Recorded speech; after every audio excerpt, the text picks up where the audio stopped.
Now, another thing I want to reach to you is that during the unbelievable part, I was involved in building another base inside of Dulce, New Mexico, which is Los Alamos Laboratory. It's a biological laboratory.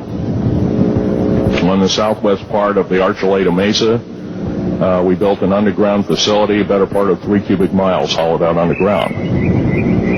Then to the southwest of that, we were in the process of the early stages of building. We drilled 4 large tunnel-like holes.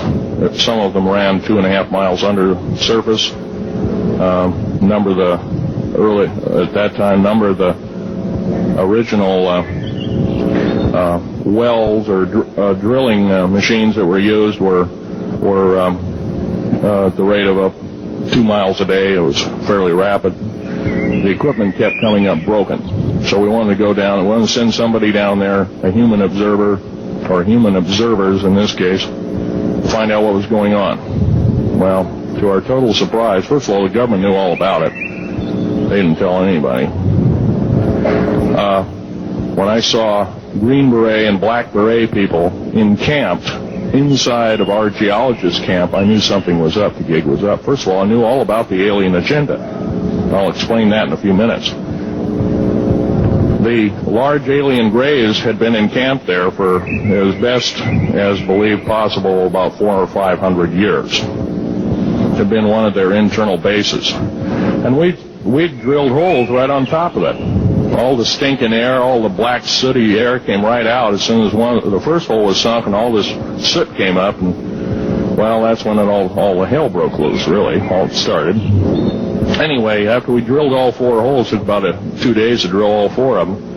And when you build an underground base, you drill 4 basic holes, and then you build called stopes or cross-member holes across, and you use blasting equipment, special blasting equipment by the analyzation of the rock formation, and you literally blast out or tunnel out or deflagrate or melt rock out to build the large rooms that are required for this underground base. Well, in this process, I was lowered down the basket of one of these holes, and about from me to this elderly woman here in the front was sitting a 7-foot-tall alien gray. The stench was worse than the worst garbage can you can imagine.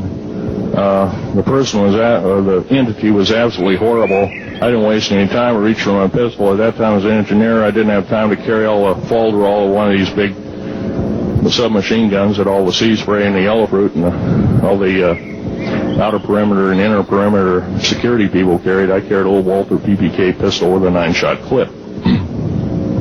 This was in late August of 1979. Now, you got a regular suit of clothes, you got a regular clothes on, plus you're in almost like a spacesuit environment, and you're reaching for a gun. It's not the easiest thing to do, and then to pop a clip in it and start shooting. And I killed 2 of them. Yes, they're mortal, and they do die. However, in the process, one of them did this. All I remember is that he just kind of waved his hand in front of his chest, and the next thing I know, this blue beam hit me and just literally opened me up like a fish, and burnt my fingers right off of me. And it was some form of electrical force, because the kind of like being hit by a lightning bolt burned all my toenails off of me. Completely crispy crittered my left foot, burnt the shoe right off of me. All I remember is the smoking remains, and I'm still conscious, but in and out of, I didn't remember much. And there was a Green Beret that was right behind me that risked his life. In fact, he died. But he risked his life. He shoved me back in the basket and hit the button and took me up. I wouldn't be alive talking to you today if it wasn't for him. I'm forever indebted. He lost his life. 66 Secret Service agents, Green Berets, Black Berets, crack troops lost their lives because the government, our United States government, lied did not tell us anything about the alien threat. There's a war underneath there, and I'm talking dead serious. It's been going on since that time. Since late August of 1979, our military, the Russian military, basically the militaries of the world, have been in constant conflict with the outer space alien. The small gray, the large gray, the reptilians, the whole thing. There are 11 distinct races of aliens. 2 are benevolent. 1 had to leave here in a hurry because their world is under attack, both on the surface as well as underground. There, the Pleiadians. They're familiar. Maybe some of you are familiar with that. Would some of you raise your hands who've heard of Billy Meyer and some of the... very good. About half the group. Well, Billy Meyer is one of these lucky people, and they figured, well, he's kind of a simple type. We'll show him everything. Well, these are the benevolent aliens, and they've been here helping us.